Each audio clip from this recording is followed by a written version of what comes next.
Good morning students, Shri Saraswat વિદ્યાલયની અંદર આપ સૌનું હાર્દિક સ્વાગત છે. હું છું કુલદીપ ટંડેલ અને આપણે ફિઝિક્સ સબ્જેક્ટનો અભ્યાસ કરી રહ્યા છીએ. તો લાસ્ટ ટાઈમ આપણે પ્રક્ષિપ્ત ગતિનો અભ્યાસ કર્યો હતો, એને ફરીથી એકવાર રિવાઇઝ કરીએ. તો પ્રક્ષિપ્ત ગતિ એટલે એવી ગતિ કે જેમાં બે પ્રકારની ગતિ એક સાથે થશે. એક હશે સમક્ષિતિજ નિયમિત વેગ, એટલે સમક્ષિતિજ દિશામાં થતી ગતિમાં વેગ કેવો હશે? નિયમિત. એટલે સમક્ષિતિજ દિશામાં જ્યારે તમે ગણતરી કરો તો વેગ બરાબર અંતર ભાગ્યા સમય, આ સૂત્ર વાપરશું. અને ઉધ્વ દિશામાં એટલે ઉપર નીચેની દિશામાં થતી ગતિ માટે કોણ નિયમિત હશે?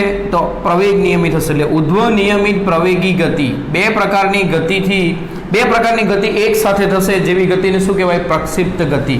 તો આ અહીંયા પ્રવેગ અચળ હોવાથી, એટલે ઉપર નીચેની ગણતરી જ્યારે તમે કરતા હો ઉધ્વ દિશાની ગણતરી, ત્યારે અચળ પ્રવેગી ગતિના સમીકરણો વાપરવા. અને જ્યારે તમે આડી દિશાની સમક્ષિતિજ દિશાની ગણતરી કરતા હોય ત્યારે તમારે વેગ બરાબર અંતર ભાગ્યા સમય, આ સૂત્ર વાપરવું. કારણ કે આ ગતિ દરમિયાન વેગ અચળ હોય છે અને ઉધ્વ દિશાની ગતિ દરમિયાન પ્રવેગ અચળ હોય છે. પછી એના ગતિમાર્ગ અને એને કેટલા ખૂણે આપણે ફેંક્યો છે તે ખૂણાને કહેવાય એનો પ્રક્ષિપ્ત કોણ θ0. હવે આ ખૂણે તમે એને ફેંકો એટલે આ પ્રકારની ગતિ કરે, આટલી મહત્તમ ઊંચાઈ તે પ્રાપ્ત કરે અને આટલી અવધિ સુધી તે પહોંચે જમીન ઉપર, બરાબર. અને આટલા વેગથી એને ફેંક્યો હોય એટલે કેટલા ખૂણે તમે ફેંક્યો અને કેટલા વેગથી ફેંક્યો એટલું તમને ખબર હોવી જોઈએ. બાકીની બધી વસ્તુ તમે શોધી શકો.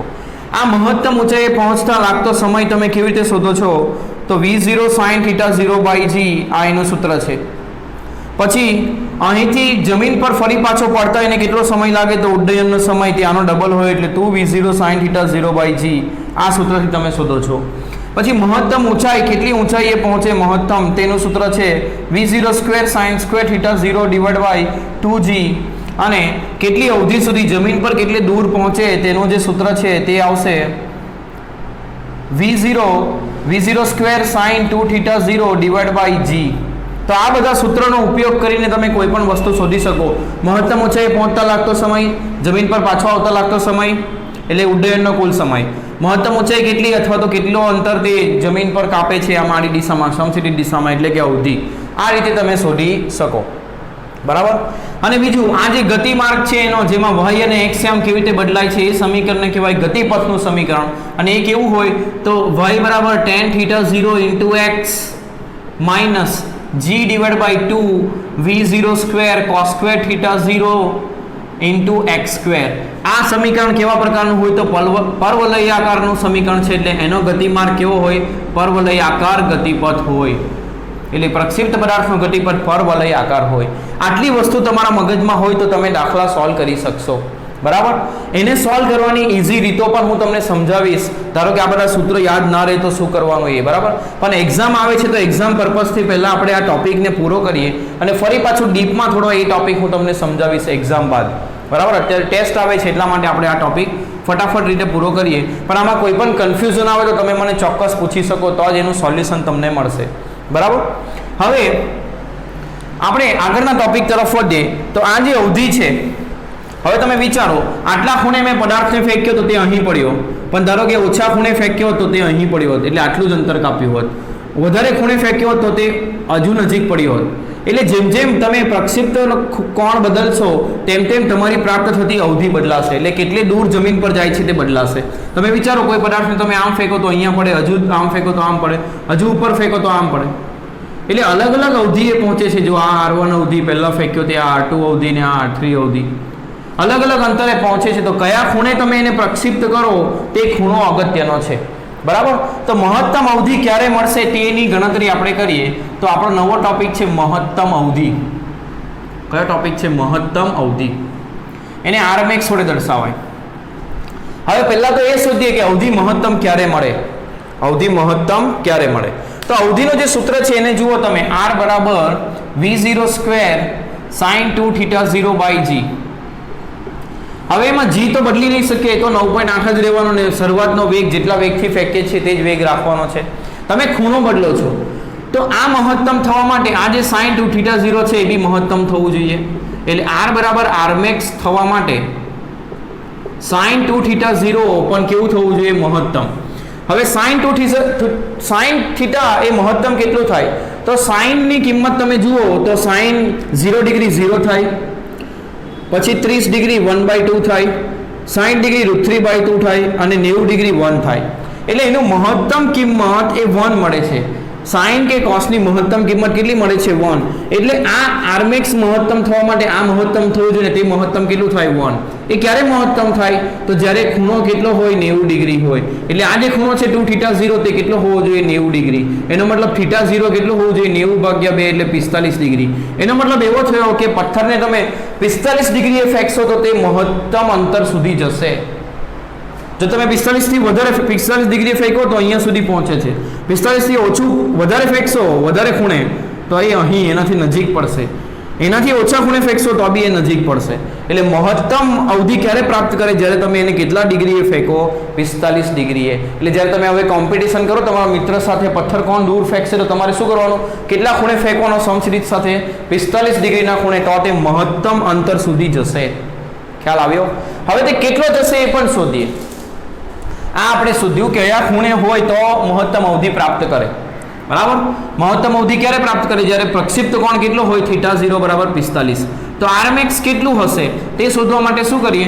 v0² sin 2 θ0 ની કિંમત મૂકીએ 45, એટલે 2 × 45 / g. તો 45 × 2 એટલે કેટલા થાય? 90. sin 90 કેટલા થાય? 1.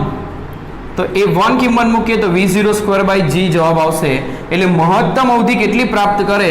તો તે ખાલી ફક્ત તમે શરૂઆતના વેગ, કેટલા વેગથી તમે એને ફેંક્યો તે વેગ ઉપરથી જ શોધી શકો છો. ખ્યાલ આવે છે? તો આ વસ્તુ ખાસ ધ્યાનમાં રાખવાની. ક્યારે મહત્તમ અવધિ પ્રાપ્ત કરશે? જ્યારે તમે એને કેટલા ડિગ્રીએ ફેંકશો? 45 ડિગ્રીએ. અને કેટલી પ્રાપ્ત કરશે મહત્તમ અવધિ? તો જ્યારે કેટલી પ્રાપ્ત કરે? v0² g. આ બે સૂત્ર તમારે યાદ રાખવાના. બરાબર? હવે આને રિલેટેડ થોડા દાખલાઓ આપણે કરીએ એટલે આપણને ખબર પડે આના દાખલાઓ કેવી રીતે કરવાના. પ્રક્ષિપ્ત ગતિના દાખલાઓ. ચાલો તો દાખલાઓ તરફ આગળ વધીએ. આ ટોપિક આટલો તમારે ધ્યાનમાં રાખવાનું મગજમાં. બરાબર છે?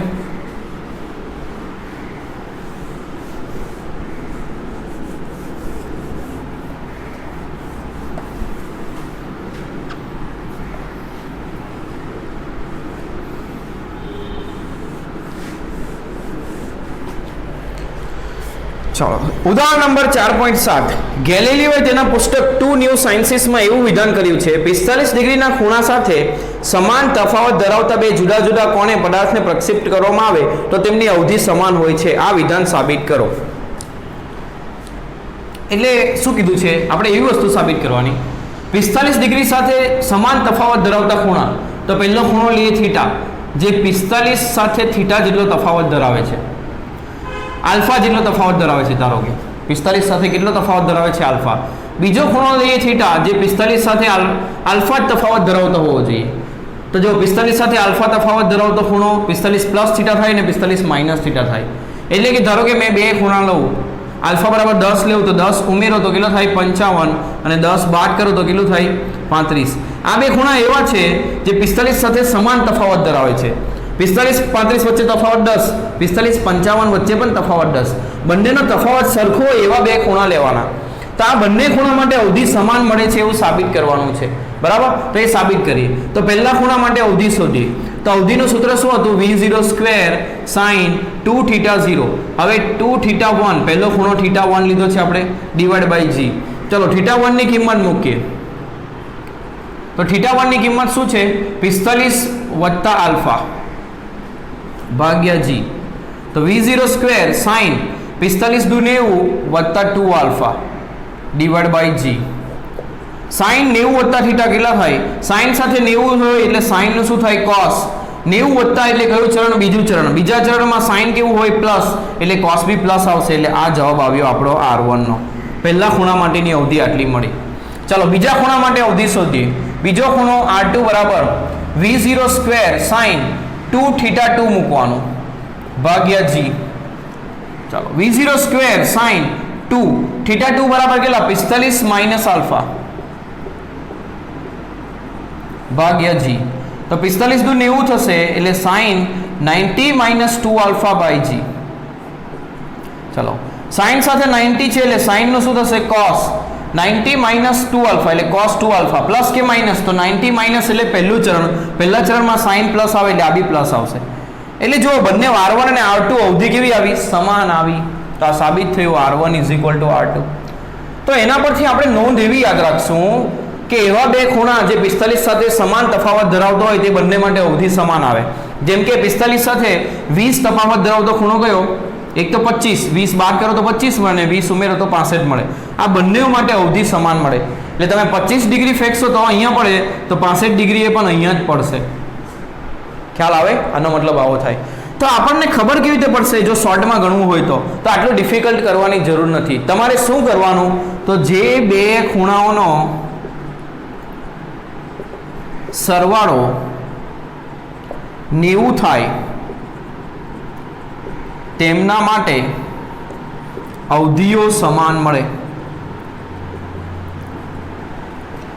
એટલે ધારો કે તમને પૂછ્યું હોય 30 ડિગ્રીના ખૂણે ફેંકતા પદાર્થની અવધિ જેટલી હોય તેટલી જ અવધિ બીજા કયા ખૂણા માટે મળે? તો 30 ને 90, 30 અને 30માં કેટલા ઉમેરો તો 90 થાય? તો 60. એટલે 60 અને 30 માટે અવધિ સમાન મળે. ધારો કે તમને એવું પૂછેલું હોય કે 25 ડિગ્રી અને બીજા કયા ખૂણા માટે અવધિ સમાન મળે? તો 25માં કેટલા ઉમેરો તો 90 થાય? તો 65. તો 25માં 65 ઉમેરો તો 90 થાય. એટલે 25 અને 65 માટે અવધિ સમાન મળે. તો આ એક ઈઝી મેથડ છે કે બે ખૂણાઓનો સરવાળો કરો. ધારો કે આ બે ખૂણાઓનો સરવાળો કરીએ તો 45 + આલ્ફા અને 45 - આલ્ફા. તો આલ્ફા આલ્ફા કેન્સલ, 45 + 45 કેટલું થાય? 90. જો આ બેનો સરવાળો પણ શું થયો? 90. એટલે એવા બે ખૂણાઓ લેવાના કે જેમનો સરવાળો 90 થાય તેમના માટે અવધિઓ કેવી મળે? સમાન મળે. એટલે આવો સવાલ શોર્ટ ક્વેશ્ચનમાં આવી શકે. તો ખૂબ ધ્યાનપૂર્વક આને સોલ્વ કરવો. આ નોંધ તમારા માટે ખૂબ અગત્યની. આ ઈઝી મેથડ છે, પણ આ દાખલો તરીકે આપણે આ ગણ્યો જે ગેલિલિયોએ એના પુસ્તકની અંદર કીધું હતું. સમજાયું? ચાલો આગળનો દાખલો ગણીએ.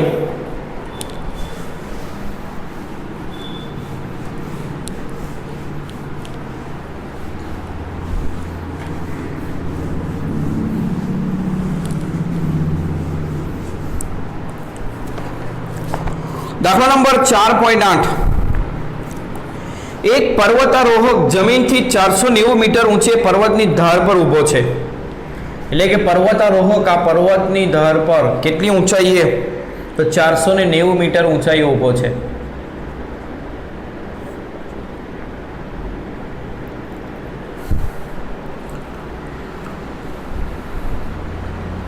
તે એક પથ્થરને સમક્ષિતિજ દિશામાં 15 મીટર પ્રતિ સેકન્ડના પ્રારંભિક વેગથી ફેંકે છે. સમક્ષિતિજ દિશામાં એટલે આ દિશામાં તે પથ્થરને ફેંકે છે. કેટલા વેગથી? તો v0 = 15 મીટર પ્રતિ સેકન્ડ. હવાના અવરોધને અવગણતા પથ્થર કેટલા સમયમાં જમીન પર પડે તે શોધો. કેટલા સમયમાં પથ્થર જમીન પર પડે તે શોધવાનું છે. તથા જમીન પર અથડાતી વખતે તેનો વેગ કેટલો? જમીન પર અથડાય ત્યારે તેનો વેગ કેટલો એ પણ શોધવાનું છે. ચાલો કેવી રીતે શોધશું? તો આ પથ્થર કેવી ગતિ કરશે? અહીં ફેંક્યો છે એટલે અહીં પડશે. એટલે આ પ્રક્ષિપ્ત ગતિ પ્રકારની જ ગતિ થઈ. બરાબર? આમાં પ્રક્ષિપ્ત કોણ કેટલો થશે? તો તમે આ દિશામાં ફેંક્યો છે એટલે શરૂઆત કેટલા ખૂણે ફેંક્યો? સમક્ષિતિજ દિશામાં જ ફેંક્યો છે એટલે સમક્ષિતિજ દિશા સાથે બનતો ખૂણો કેટલો? 0. એટલે તમારો વેગનો x ઘટક, શરૂઆતના વેગનો x ઘટક શું થશે? v0 cos θ0. તો θ0 ની જગ્યા પર 0 ડિગ્રી છે એટલે v0 cos 0 શું થાય? 1. એટલે તમારો x ઘટક કેટલો થશે? v0. જ્યારે y ઘટક v0 sin θ0. sin 0 મૂકો, θ0 = 0 મૂકો. 0 આ θ0 શું છે? પ્રક્ષિપ્ત કોણ. સમક્ષિતિજ દિશા સાથે બનતો ખૂણો. હવે પથ્થરને ફેંકવા જ સમક્ષિતિજ દિશામાં આવ્યો છે તો સમક્ષિતિજ દિશા સાથે બનતો ખૂણો કેટલો થશે? 0 ડિગ્રી થશે. sin 0 0 થાય એટલે y ઘટક તમારો 0 થશે. ખ્યાલ આવે છે? હવે પથ્થર કેટલા સમયમાં નીચે પડશે તે ગણવાનું છે. હવે તમે જુઓ તો અહીં બે પ્રકારની ગણતરી આપણે લઈએ. કઈ ગણતરી લઈએ? તો ઉર્ધ્વ દિશાની ગણતરી લઈએ. કારણ કે ઉર્ધ્વ દિશામાં કપાતું અંતર આપણી પાસે છે તો ઉર્ધ્વ દિશાની ગણતરી લઈએ. બરાબર?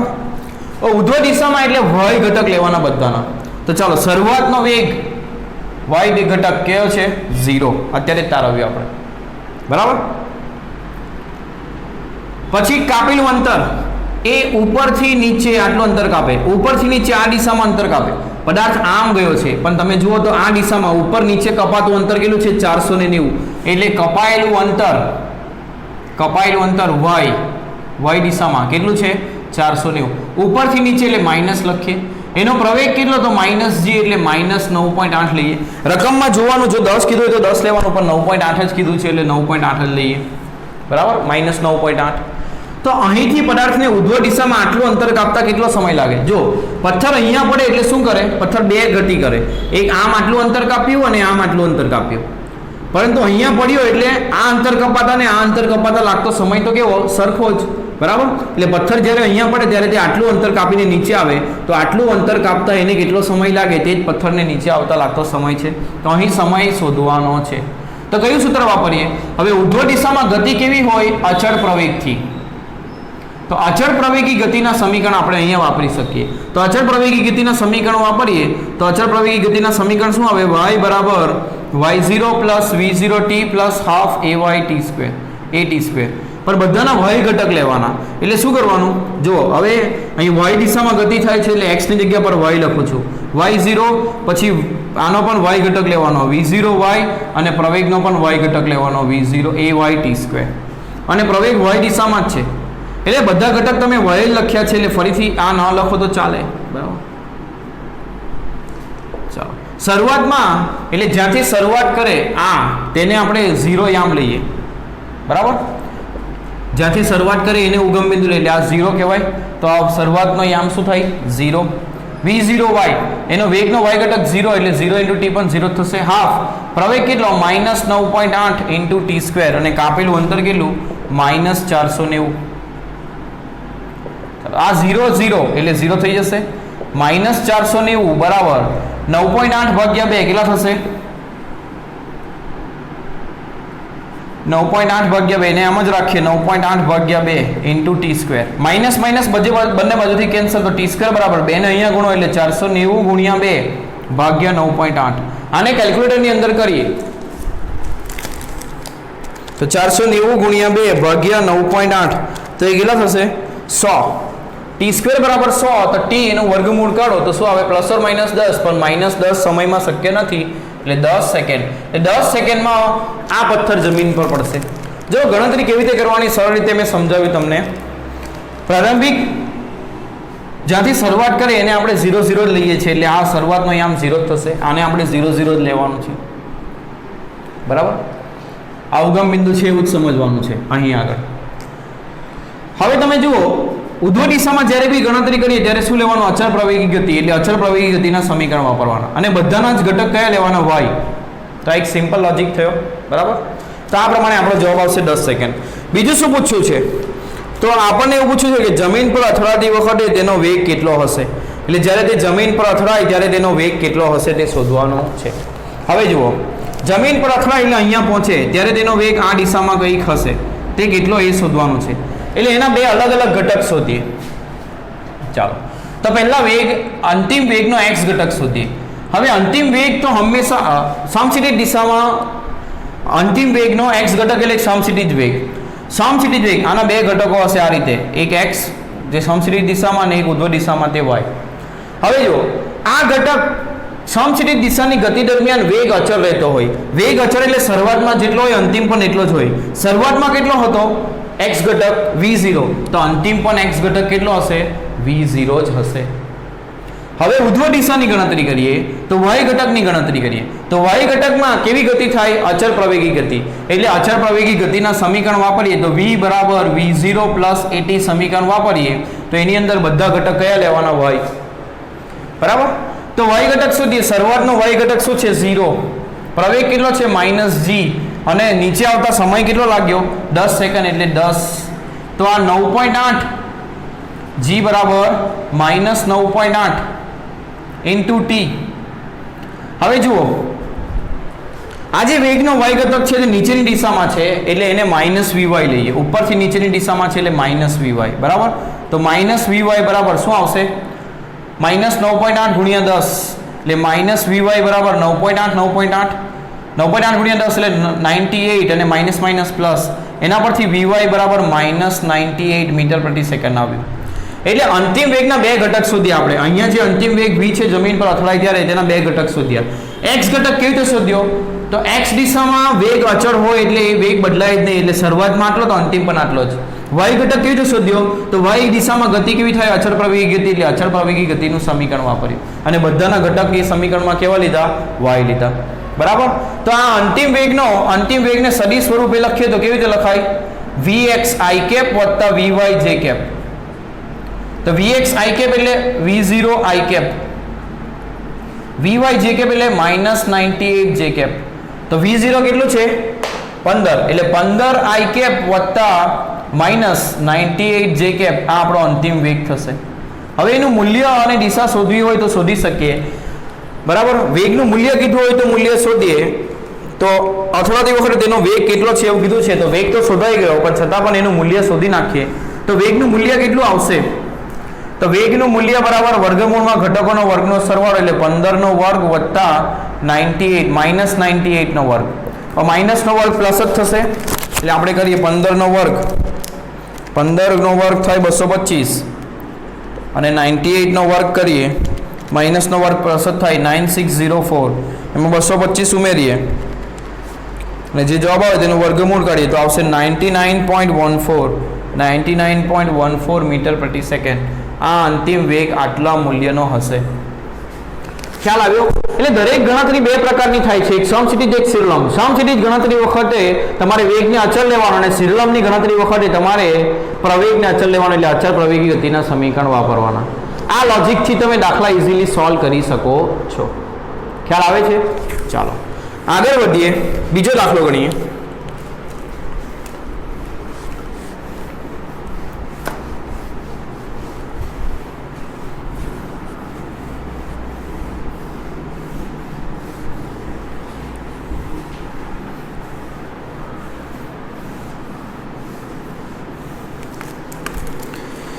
દાખલો નંબર 4.9, ઉદાહરણ નંબર 4.9.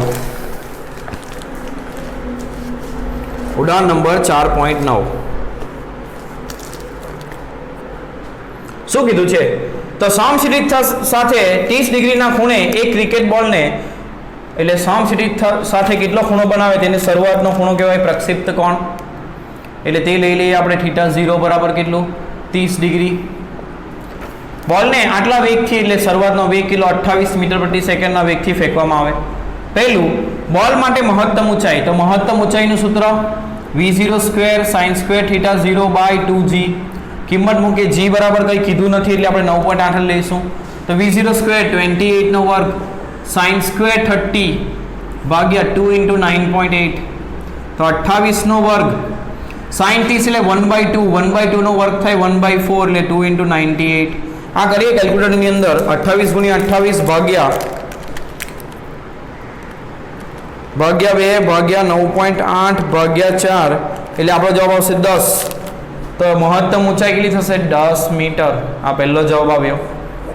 બીજું, તે જ સ્તરે પાછા આવવા માટે બોલને લીધેલો સમય, એટલે જ્યાંથી ફેંક્યો ત્યાં તે જ સ્તરે, એટલે અહીંથી ફેંક્યો હોય તો આ જ સ્તરે પાછા આવવા માટે લાગતો સમય, એટલે ઉડ્ડયનનો કુલ સમય પૂછ્યો છે. તો ઉડ્ડયનનો કુલ સમય ગણીએ TF, તો તે કેટલો થશે?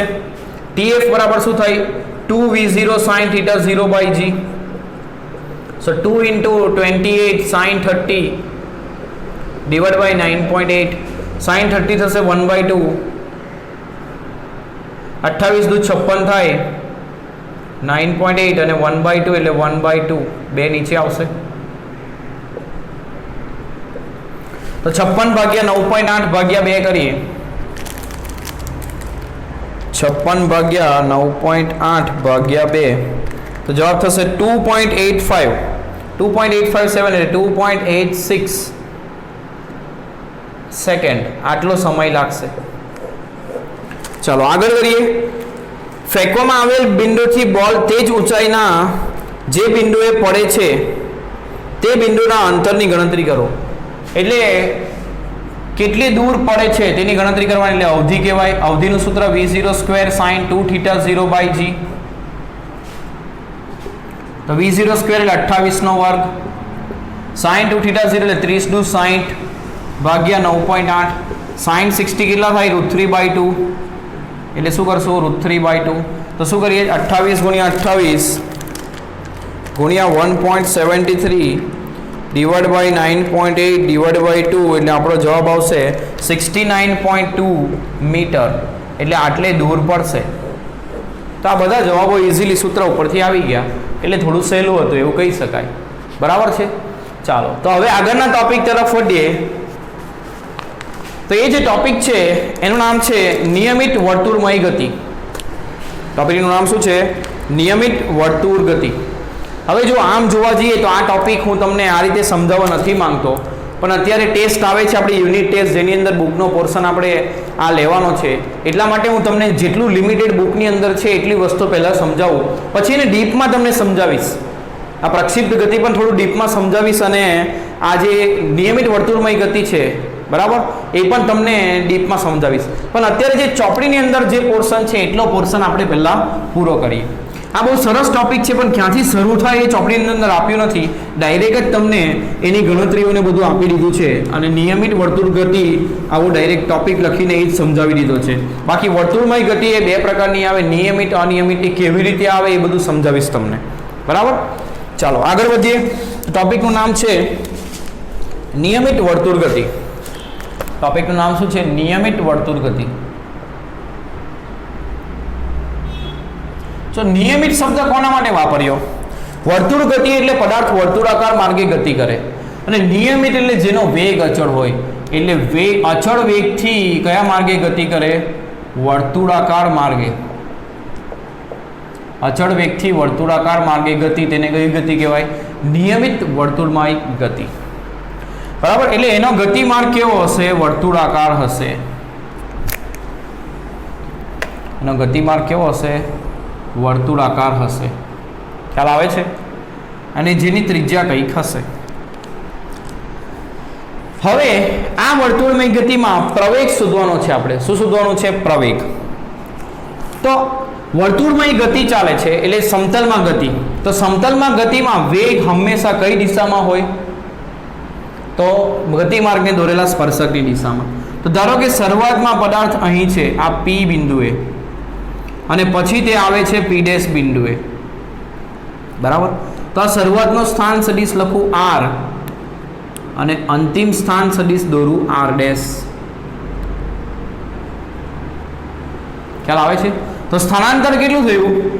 આ શરૂઆતના સ્થાન સદિશથી અંતિમ સ્થાન સદિશ સુધીનું સ્થાનાંતર, આ ડેલ્ટા આર, આ આપણો સ્થાનાંતર સદિશ. બરાબર, હવે આમાં શું થાય છે?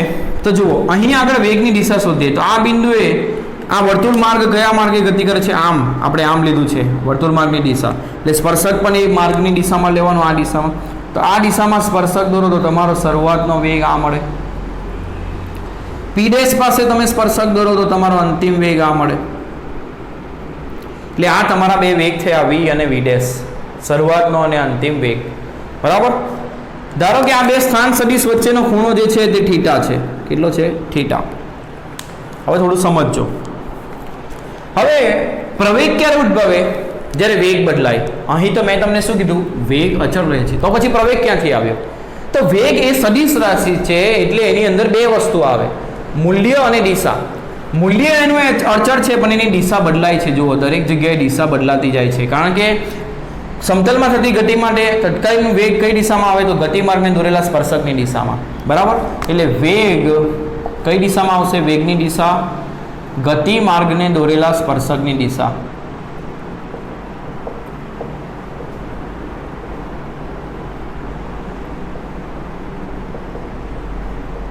એટલે આ દિશામાં વેગ આવે છે.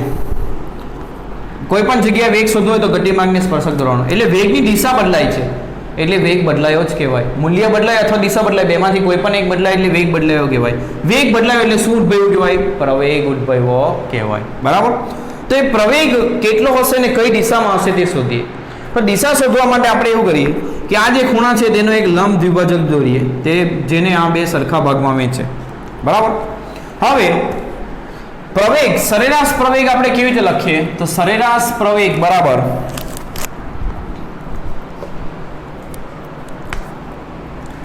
સરેરાશ પ્રવેગ બરાબર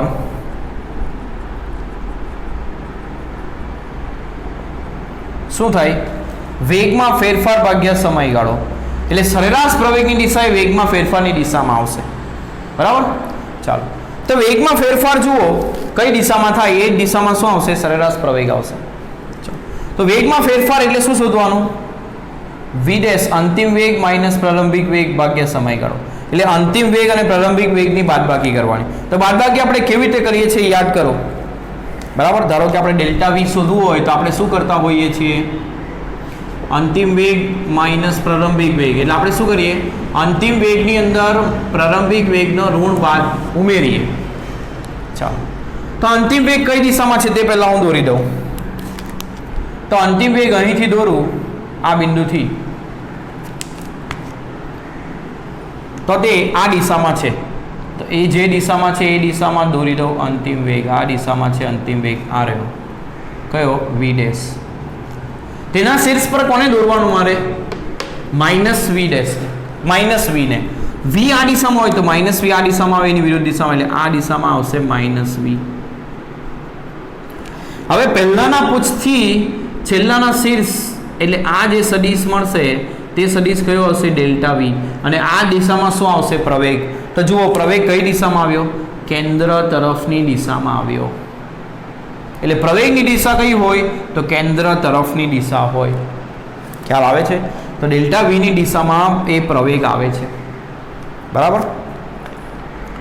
હવે ધારો કે તમારે તત્કાલીન પ્રવેગ શોધવો હોય તો સમયગાળો ઓછો કરી નાખવાનો. એટલે આ જે બિંદુ છે એ પી અને પી ડેશ નજીક લેવાના. ત્યારે પણ તમારો જવાબ આ રીતે શોધશો તો એ કેન્દ્ર તરફ જ આવશે. બરાબર. એટલે સરેરાશ પ્રવેગ કે તત્કાલીન પ્રવેગ બંનેની દિશા એ સરખી જ મળશે.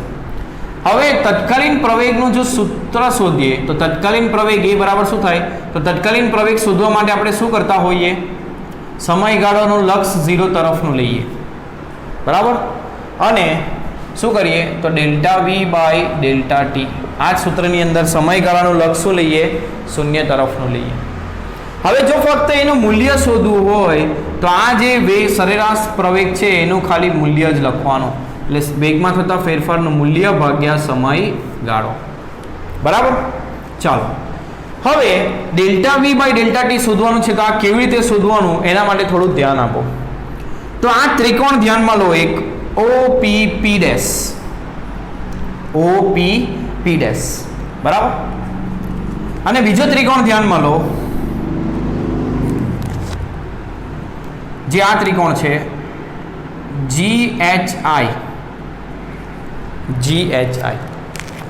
હવે દરેક જગ્યાએ તમે જુઓ તો સ્થાન સદિશ એ ત્રિજ્યાની દિશામાં છે અને વેગ એ સ્પર્શકની દિશામાં છે. ત્રિજ્યા અને વેગ હંમેશા એકબીજાને લંબ હોય. અહીં પણ એવું જ થશે, ત્રિજ્યા અને વેગ એકબીજાને લંબ.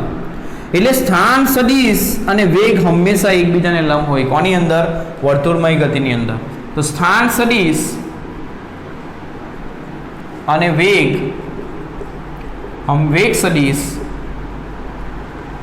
હંમેશા એકબીજાને લંબ હશે.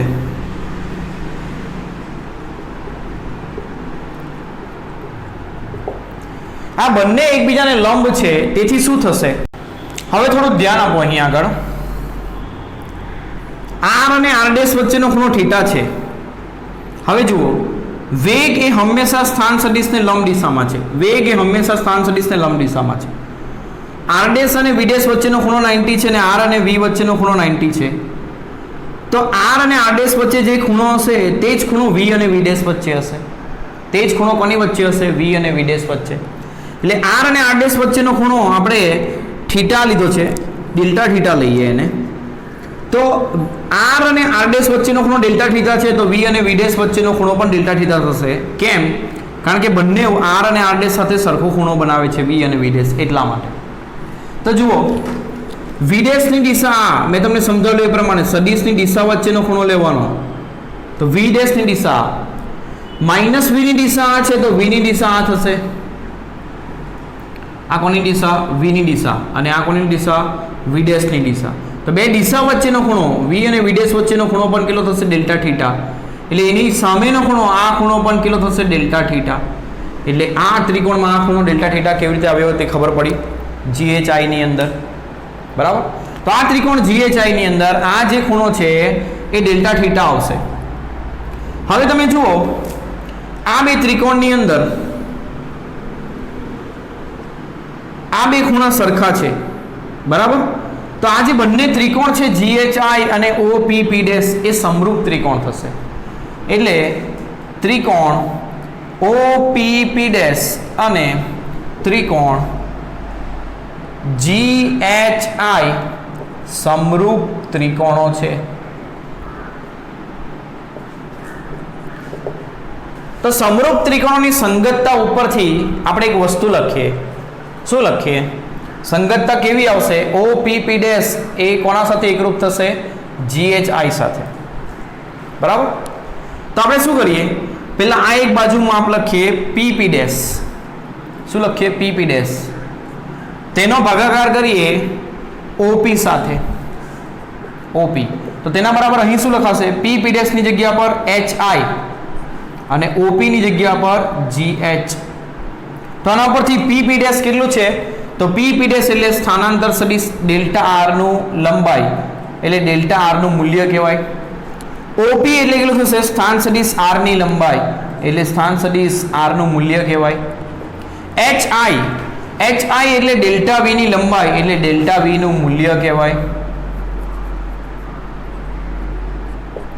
અને GH તો GH એટલે -V ની લંબાઈ, એટલે -V નું મૂલ્ય. તો -V નું મૂલ્ય એ V ના મૂલ્ય જેટલું જ આવે, ખાલી દિશા વિરુદ્ધ આવે. તો હજુ આગળ કરીએ તો ડેલ્ટા R ડિવાઇડ બાય સ્થાન સદિશ R નું મૂલ્ય. આ જે સ્થાન સદિશ R હોય કે R' હોય એ આ વર્તુળ માર્ગની ત્રિજ્યા જેટલું થાય, એટલે આને વર્તુળ માર્ગની ત્રિજ્યા કેપિટલ R વડે દર્શાવીએ. બરાબર? સ્થાન સદિશ R નું મૂલ્ય એ વર્તુળાકાર માર્ગની ત્રિજ્યા જેટલું જ થશે. બરાબર? તો ડેલ્ટા R બરાબર R મૂકીએ. ડેલ્ટા V અને આ જે V' છે, -V નું મૂલ્ય એ V ના મૂલ્ય જેટલું જ થાય. -V શું બતાવે? એની દિશા વિરુદ્ધ છે. V અને -V શું બતાવે? એનું મૂલ્ય V જેટલું જ છે પણ દિશા વિરુદ્ધ છે, એટલે મૂલ્ય તો V જેટલું જ થશે. અહીં કારણ લખીએ કે તમે R' નું મૂલ્ય ફાઇન કરો કે R નું મૂલ્ય ફાઇન કરો, એ બંને ગતિમાર્ગની ત્રિજ્યા જેટલું જ થાય. જ્યાં R શું લેવાનું? વર્તુળાકાર માર્ગની ત્રિજ્યા.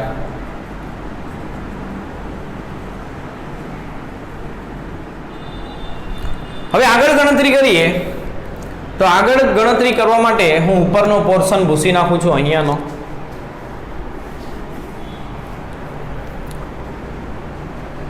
તો આપણે ડેલ્ટા V ની કિંમત મૂકવાની હતી, તો આના ઉપરથી ડેલ્ટા V ની કિંમત શું મળશે? ડેલ્ટા R નું મૂલ્ય ભાગ્યા R ઇન્ટુ V નું મૂલ્ય, એટલે V તરીકે લખીએ is equal to delta V. આ સમીકરણ 2. સમીકરણ 1 માં ડેલ્ટા V ની કિંમત મૂકતા, સમીકરણ 1 માં એની કિંમત મૂકી તો તત્કાલીન પ્રવેગનું મૂલ્ય શું થશે? Limit delta t tends to 0. Delta V ની જગ્યા પર શું મૂકવું? ડેલ્ટા R ભાગ્યા R ઇન્ટુ V ભાગ્યા ડેલ્ટા t. બરાબર? હવે એની ગણતરી કરવા માટે અહીંથી આ પોર્શન ભૂસી નાખું છું.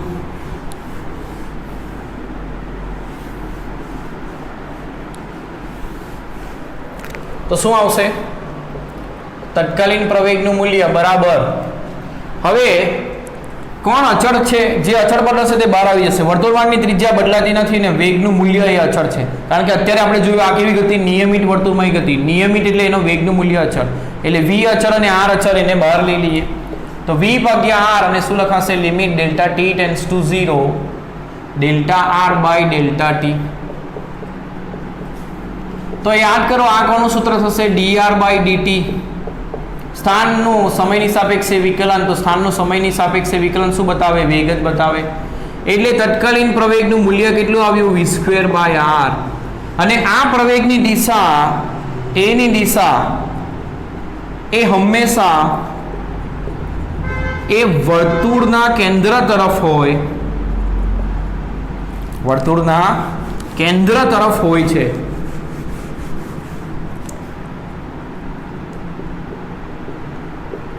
તેથી તેને કેન્દ્રગામી પ્રવેગ કહે છે. કયો પ્રવેગ કહે છે? કેન્દ્રગામી પ્રવેગ. એટલે એને દર્શાવશું AC વડે. કેન્દ્રગામી એટલે સેન્ટ્રીપેટલ કહેવાય. બરાબર? એના માટે C લખ્યું છે. તો આ પ્રવેગ આપણો કેન્દ્રગામી પ્રવેગ કેટલો થશે? v²/r. તો આ કેન્દ્રગામી નિયમિત વર્તુળમય ગતિ માટે કેન્દ્રગામી પ્રવેગનું સૂત્ર આપણે તારવ્યું, જેના માટે બહુ ધ્યાનપૂર્વક તમારે સદિશ માટેની સમજણ જરૂરી છે. બરાબર? હવે આ જ પોર્શનમાં આપણે થોડું આગળ વધીએ. બરાબર, આ આકૃતિ અહીં જ રાખીએ અને એની અંદર આગળ વધીએ. તો યાદ શું રાખશું? નિયમિત વર્તુળમય ગતિમાં પ્રવેગ હંમેશા કેન્દ્ર તરફ હશે એટલે કેન્દ્રગામી કહેવાય. વેગ હંમેશા સ્પર્શકની દિશામાં હશે. બરાબર, તો અહીંયા આગળ પ્રવેગ કેન્દ્ર તરફ અને વેગ સ્પર્શકની દિશામાં એટલે પ્રવેગ અને વેગ પણ એકબીજાને હંમેશા લંબ થશે. પ્રવેગની દિશા અહીંયા આગળ કેન્દ્ર તરફ એટલે આ દિશામાં, એટલે આ દિશા અને આ વચ્ચેનો ખૂણો કેટલો થશે? 90 થશે. એટલે હંમેશા પ્રવેગ અને વેગ પણ એકબીજાને કેવા હશે? લંબ હશે. એટલે ડીપમાં હું તમને આ ચેપ્ટર પૂરું થયા પછી થોડું ડીપમાં સમજાવીશ ફરીથી. બરાબર, અત્યારે એક્ઝામ પર્પઝથી આપણે ચોપડીની અંદરનો પોર્શન પૂરો કરીએ. તો આટલી વસ્તુ તમારે લખી દેવાની. બરાબર, આ પહેલી થિયરી થઈ, નિયમિત વર્તુળમય ગતિ માટે કેન્દ્રગામી પ્રવેગનું સૂત્ર તારવો.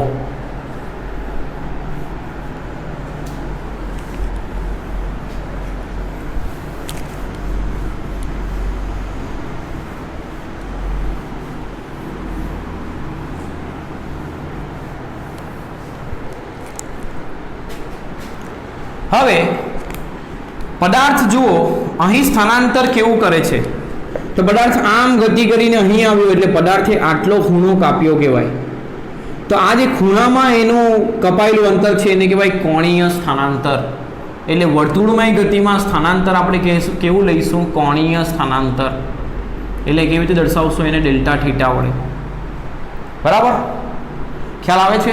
અત્યાર સુધી સ્થાનાંતર અહીંથી અહીં વચ્ચેનું અંતર આવું લેતા હતા, પણ હવે વર્તુળમય ગતિમાં શું થશે? ધારો કે એક ચક્કર પૂરું કર્યું એટલે અંતર તો કાપ્યું, પણ જ્યાં છે ત્યાં જ આવી ગયું એટલે અંતર 0 છે એવું નથી. તો કેટલું અંતર કપાયું? તો આ કોણીય અંતર, એટલે આ એક 360 ડિગ્રી ખૂણો કાપ્યો આપણે, એટલે એને કહેવાય કોણીય સ્થાનાંતર.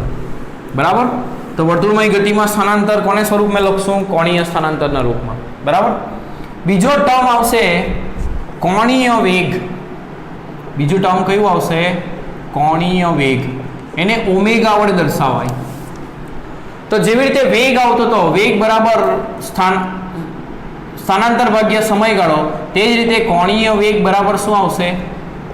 કોણીય સ્થાનાંતર ભાગ્યા સમયગાળો. કોણીય સ્થાનાંતર ભાગ્યા સમયગાળો. તો કોણીય સ્થાનાંતર ડેલ્ટા થીટા ભાગ્યા સમયગાળો ડેલ્ટા ટી, આ કોણીય વેગ થશે. હવે કોણીય વેગ અને રેખીય વેગ વચ્ચેનો સંબંધ તારવીએ તો ખૂણો બરાબર શું થાય? ચાપ ભાગ્યા ત્રિજ્યા. બરાબર, સમજો.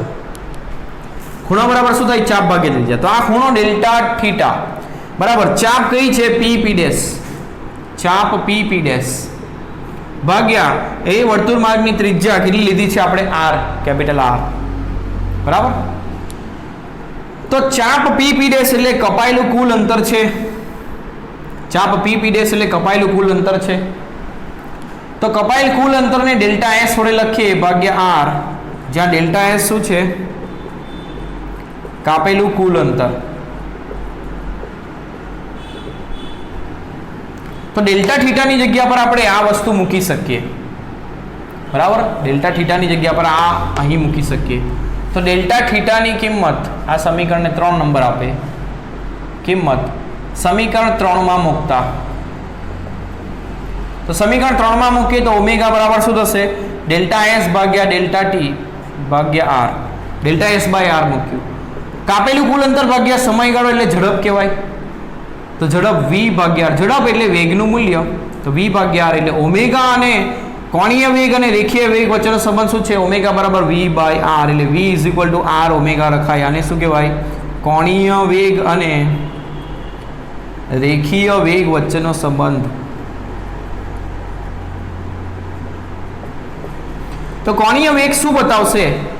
તો તમે કેટલા સમયમાં કેટલો ખૂણો કાપો એટલે કેટલી ઝડપથી વર્તુળાકાર ગતિ કરો છો તે બતાવશે. ને રેખીય વેગ એટલે કેટલું અંતર તમે કેટલા સમયમાં કાપો છો, કાપેલું અંતર સમય સાથે કેવી રીતે બદલાય એ બતાવશે. ને કોણીય વેગ કેટલી ઝડપથી તમે આમ ફરો છો તે બતાવશે. ખ્યાલ આવશે? એટલે ખૂણો કેટલો કપાય એકમ સમયમાં તે કોણીય વેગ બતાવે, અને અંતર કેટલું કપાય તે રેખીય વેગ બતાવે, અને બે વચ્ચેનો સંબંધ શું આવે? v બરાબર આર ઓમેગા. આ યાદ રાખશું આપણે. બરાબર, એમાં બીજા પણ અમુક સૂત્રો આવશે જેને તારવીએ આપણે. તો કેન્દ્રગામી પ્રવેગને તમે કોણીય વેગમાં જો લખવો હોય તો કેવી રીતે લખી શકો? તો v બરાબર તમે આર ઓમેગા મૂકીને લખી શકો. એટલે કેન્દ્રગામી પ્રવેગ, કેન્દ્રગામી પ્રવેગ AC એને તમે શું લખો છો v²/r. તો v બરાબર શું મૂકશો r ઓમેગા નો વર્ગ ભાગ્યા r. તો r² * ω²/r, એક r કેન્સલ એટલે ω² * r. આ કેન્દ્રગામી પ્રવેગનું કોણીય વેગના સ્વરૂપમાં સૂત્ર. ખ્યાલ આવે છે? હવે એક વર્તુળાકાર માર્ગ પૂર્ણ કરતા લાગતા સમયને આવર્તકાળ કહે છે. એને કેપિટલ T વડે દર્શાવાય. શું કહે છે? આવર્તકાળ. એટલે એક ચક્કર કેટલા સમયમાં પૂરું થાય તેને શું કહેવાય? આવર્તકાળ. તો એક ચક્કર કેટલા સમયમાં પૂરું થાય કેવી રીતે ગણશું? તો આ રીતે ગણી શકો. વેગ બરાબર કાપેલો અંતર ભાગ્યા સમયગાળો. સમયગાળો એક ચક્કરનો લઈએ એટલે આવર્તકાળ લખાય. ને એક ચક્કરમાં કેટલું અંતર કપાય? તો આખા પરિઘ જેટલું. પરિઘ એટલે કેટલું થાય? 2πr. તો આના પરથી આવર્તકાળ T બરાબર 2πr/v આ સૂત્ર વાપરી શકો, જ્યાં v શું છે? ઝડપ. બીજી એક રાશિ આવે આવૃત્તિ. આવૃત્તિ એટલે એક સેકન્ડમાં કેટલા ચક્કર પૂરા થાય. જો આવર્તકાળ એટલે એક ચક્કર માટેનો સમય અને આવૃત્તિ એટલે એક સેકન્ડમાં કેટલા ચક્કર પૂરા થયા તેને કહેવાય આવૃત્તિ. તો એક સેકન્ડમાં અથવા તો એકમ સમયમાં પૂર્ણ થતા વર્તુળાકાર માર્ગની સંખ્યાને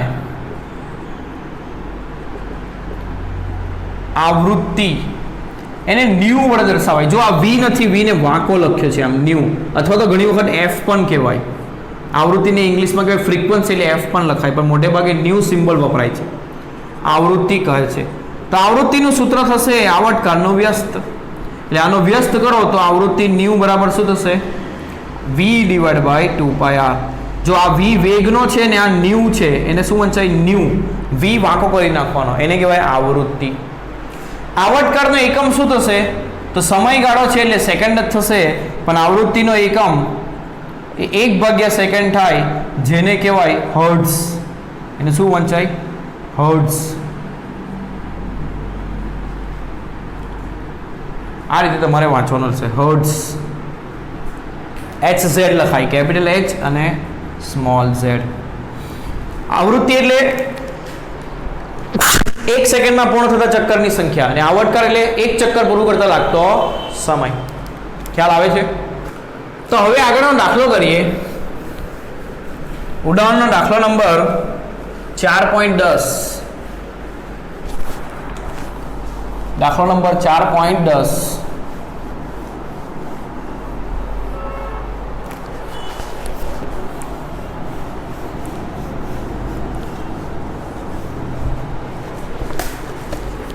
તેમાં શું કીધું છે? એક જંતુ વર્તુળાકાર ખાંચામાં કે જેની ત્રિજ્યા 12 સેન્ટીમીટર, ત્રિજ્યા કેટલી લેવાની? 12 સેન્ટીમીટર, તેમાં ફસાઈ જાય છે. તે ખાંચામાં એક ધારી ગતિ કરે છે અને 100 સેકન્ડમાં 60 પરિભ્રમણ પૂરું કરે છે. એટલે 100 સેકન્ડમાં પૂરા થતા પરિભ્રમણ બરાબર 7. તો એક સેકન્ડમાં પૂરા થતા પરિભ્રમણ કેટલા? એક સેકન્ડમાં પૂરા થતા પરિભ્રમણને કહેવાય આવૃત્તિ. એટલે આવૃત્તિ મળશે આપણને 1 × 7/100. એટલે 7/100 એટલે 0.07. આ આપણી આવૃત્તિ થશે, સેકન્ડ ઇનવર્સ અથવા તો હર્ટ્ઝ. તો પહેલું, જંતુની કોણીય ઝડપ ઓમેગા અને રેખીય ઝડપ કેટલી હશે? તો ઓમેગા બરાબર કોણીય ઝડપ એટલે કોણીય સ્થાનાંતર ભાગ્યા સમયગાળો. બરાબર? 1 સમયગાળો એને કહેવાય આવૃત્તિ ન્યુ. કોણીય